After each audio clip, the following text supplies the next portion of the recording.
हम लोग लगभग लगभग क्लास 10th के मैक्सिमम चैप्टर पढ़ चुके हैं, जिसमें ट्रायंगल और सर्कल बचा हुआ है। ठीक है, और लगभग हम लोग पढ़ चुके हैं। फिर हम लोग देखेंगे कि क्या नया चीज पढ़ेंगे। ठीक है, अब हम लोग पढ़ने जा रहे हैं ट्रायंगल का थ्योरम।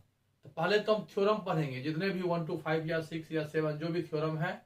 तो पहले तो 1 to 1 करके हम लोग एक एक करके क्या करेंगे, थ्योरम का कंसेप्ट पहले पढ़ेंगे। अब देखिए फर्स्ट थ्योरम हम लिखे हुए हैं, जो यहाँ लिखा हुआ है। देखिए क्या लिखा हुआ है, if a line is drawn parallel to one sides of a triangle. अब देखिए एक ट्रायंगल है।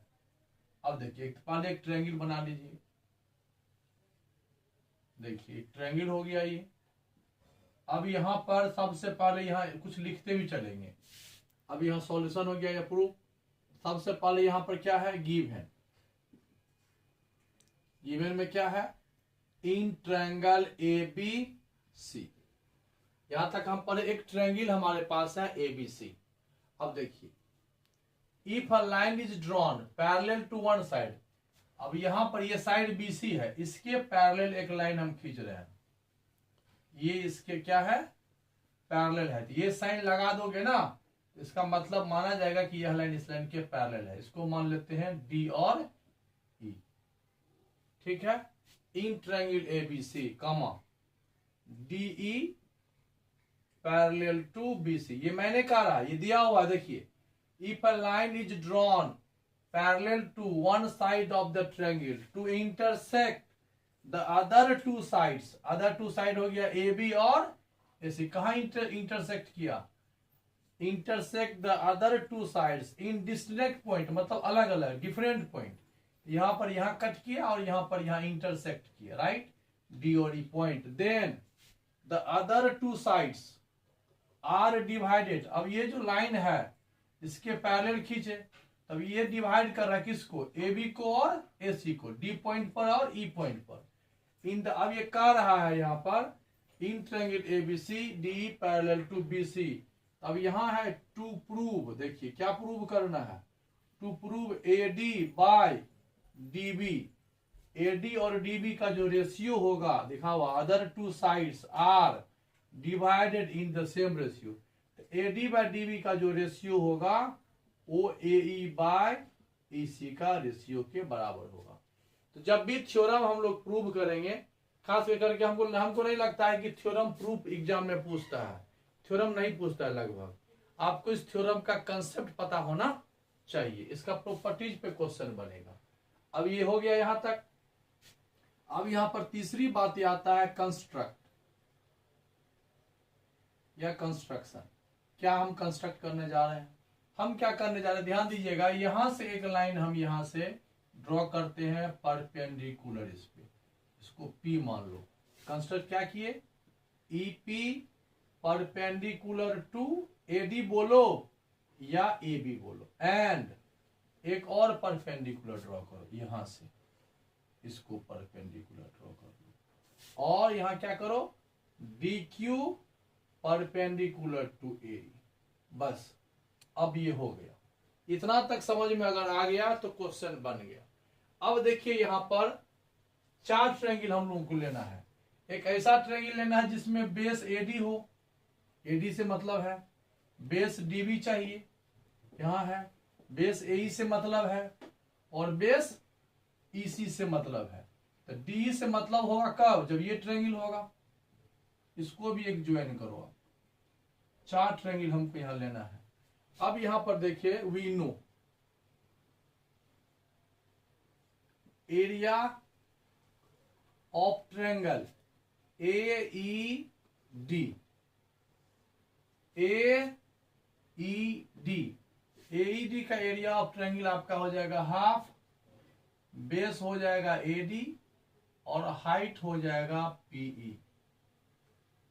ठीक है, और दूसरा लिखिए इधर से ही, एरिया ऑफ ट्रायंगल ये D E B, D E B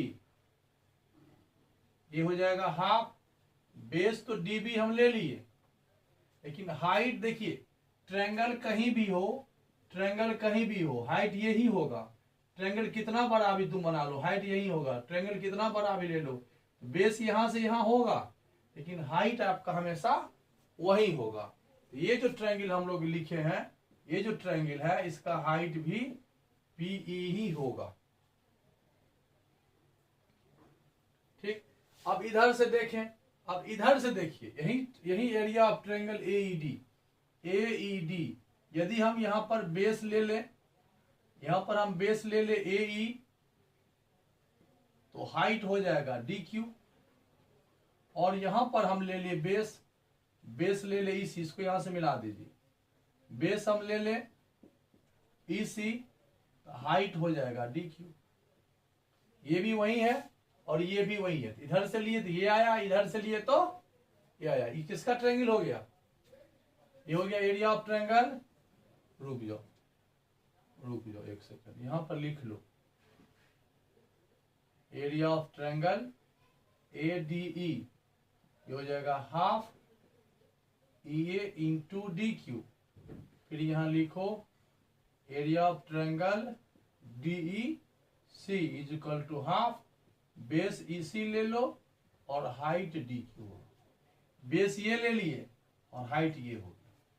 अब यहां पर होगा क्या, दिख रहा है ना, we know area of triangle AED का जो रेशियो होगा और एरिया ऑफ ट्रायंगल DEB, अब देखिए AED यहां भी है, AED यहां भी है, दोनों सेम है, तो इसका रेशियो भी और यहां पर इसका रेशियो दोनों सेम आएगा। क्यों? क्योंकि ये और ये दोनों एक ही है, ये और ये दोनों एक ही है। अब यहां पर एक समझ वाली बात है कि इसका एरिया बराबर क्यों होगा। अब देखिए दो ट्रायंगल है, एक ट्रायंगल आपका ये है, इसका एरिया और इसका एरिया बराबर क्यों होगा। हम लोग पढ़े थे ट्रायंगल का रूल है, area of triangle lies between two parallel line have common base is equal. कोई दो, देखिए यहां पर ये होता है कि अगर ये दो पैरेलल लाइन हो, अब बेस मान लो यहां से यहां लिए, दोनों लाइन पैरेलल है, यहां से आप अगर एक ट्रायंगल बनाते हो, कितना भी ट्रायंगल तुम क्यों ना बनाओ, इससे कोई दिक्कत, जितना ट्रायंगल बनाना हो बनाओ, लेकिन होना चाहिए इसी दो ट्रायंगल के बीच में, पैरेलल लाइन के बीच में। Area of triangle lies between two parallel lines have common base are same. यहां पर ये दोनों जो है, इसका और इसका बेस देखिए DE है, कॉमन बेस है, और lies between two parallel line DE और BC है, इसलिए दोनों आपस में इक्वल होगा। अब यहां तक दिख रहा है इसके नीचे। अब इसके आगे आप जाइएगा, थोड़ा सा आगे बढ़ जाइए, देखिए एरिया ऑफ ट्रायंगल AED ये ले उठाइए यहां से, हाफ AD और PE, यहां से हाफ DB और PE, तो हाफ हाफ कैंसिल हो गया, PE कैंसिल हो गया, इज इक्वल टू यहां से ADE का ये पार्ट ले लो, 1/2 EA इंटू DQ, फिर यहां से ले लो half EC into DQ cut गया, हाफ हाफ कट गया। यही आपको प्रूव करना था, AD by DB is equal to AE by EC, यही प्रूव करना था। अब आप समझो, फिर से समझो, अब ये थ्योरम तो हो गया, हमने यहां पर 4 ट्रायंगल बनाया, चारों को रेशियो कर लिया। अब देखिए बनेगा कैसे इस पर क्वेश्चन। अब देखिए यहां पर तो श्योर हो गया कि जब भी दो पैरेलल लाइन होगा, अब इसको फिर से यहां समझिए, फिर से यहां समझिए, अगर ये ट्रायंगल है और ये लाइन यहां से पैरेलल खींचे, जब भी ऐसा ट्रायंगल हो तो पक्का है कि AP और PB का जो रेशियो होगा वो AQ/QC के रेशियो होगा, एकदम ये थ्योरम है। If two lines are parallel, अब ये लाइन किसके पैरेलल है, इसके पैरेलल है, तो ये रेशियो क्या हो जाएगा, इक्वल हो जाएगा। बस इसे याद रखना है, in a triangle ABC if we draw a one line parallel to the sides, any sides, then ratio of, देखिए इसमें एक थ्योरम के साथ कितने थ्योरम हो सकते हैं, एक थ्योरम तो आपको समझ में आ गया। अब ये अब यहां से एक चीज अगर आप इसको देखें,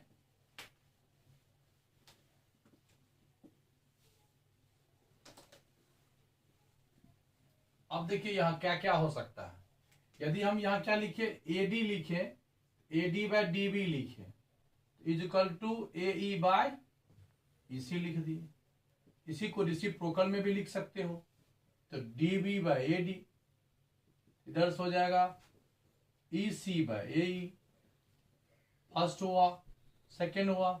यही नहीं है, अगर आप यहां आ जाओ, देखिए यहां पर एडी बाय डीबी है, +1 कर दो यहां भी, और एई बाय ईसी है, +1 कर दो यहां भी। अब देखिए ये क्या देगा आपको, AD plus DB by DB, AE plus EC by EC. ये आपको जानते हो क्या दिया, एडी प्लस डीबी, ए बी दे दिया, A B by DB is equal to A C by EC. जैसा इधर है, देखिए इधर से एडी ए बी आ गया, इधर से एसी आ गया। अब यहां पर आप चाहे, देखिए अब यहां तक लिखने के बाद हम लोग क्या क्या लिख सकते हैं। इसमें 3 मेन इंपोर्टेंट फॉर्मूला इसमें है। पहला तो हो गया वही AD by dB A bye EC, पहला फॉर्मूला हो गया ये। दूसरा, अगर आप ए बी ले लेते हो इधर से, एडी ले लो इधर से, तो AC, A B by AD लिए तो ए सी बाय ए ले लो, एक ही बात होगा। थर्ड में देखिए, यदि हम एडी ले लिए न्यूमिनेटर में, ए बी इधर ले लो, तो ए ले लो, यहां से ए सी ले लो। जैसा इधर लेंगे वैसा ही इधर लेंगे, साइड रेशियो में है, देखते जाइए, कुछ नहीं है, वही है। अब यह हम ऐसे ले ले, डीबी हो गया, ए बी हो गया, अब तो लगभग सारे लिख ही दिए। तो इस थ्योरम के रूल से हम लोग इस प्रॉपर्टीज का यूज करेंगे। अब बुक में जो भी क्वेश्चन है साइड रेशियो होगा, जैसा इधर लेंगे वैसा ही इधर लेंगे। अगर हम ये हाफ डिस्टेंस लेंगे तो इधर भी हाफ लेंगे, इधर फुल लेंगे, इधर फुल इधर भी लेंगे, जैसा इधर होगा वैसा ही इधर लेंगे। ठीक है, आ गया समझ में? चलिए नेक्स्ट थ्योरम की ओर चलते हैं।